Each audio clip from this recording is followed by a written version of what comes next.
పగడాల మరణం ప్రస్తుతం సంచలనంగా మారింది. యాక్సిడెంట్లోనే ప్రవీణ్ మరణించినట్లు పోలీసులు చెప్పుకొచ్చారు. అది యాక్సిడెంట్ అంటూ చెప్పుకొచ్చారు పోలీసులు.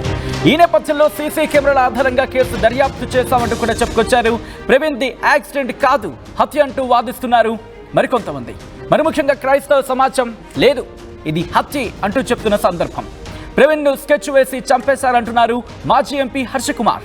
ప్రవీణ్ కు రీపోస్ట్ మార్టం చేయాలంటూ హర్ష కుమార్ డిమాండ్ తెర మీదకు తీసుకురావడం జరిగింది. At the same time Praveen మృతిపై సిబిఐ విచారణ జరిపించాలంటున్నారు కేఏ పాల్. ఈ నేపథ్యంలో ఏం జరిగే అవకాశం ఉంది? రేపు విచారణకు రాబోతోంది. అట్ ద సేమ్ టైం ఎటువంటి అనుమానాలు వ్యక్తమవుతున్న పరిస్థితి, ఎటువంటి అనుమానాలకు సంబంధించి ఎటువంటి ఆధారాలు బలం చేకూర్చే అవకాశం ఉంది?